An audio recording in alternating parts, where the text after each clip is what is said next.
செம்பருத்தி பூவே உள்ளம் மல்லி போனாய் நினைவில்லையா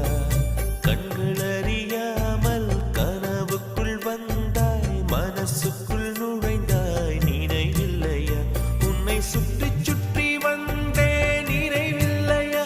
என்னை சுத்தமாக மறந்தே நினைவில்லையா அதை சொல்லத்தான் நினைக்கின்றேன் நான் சொல்லாமல் தவிக்கின்றேன்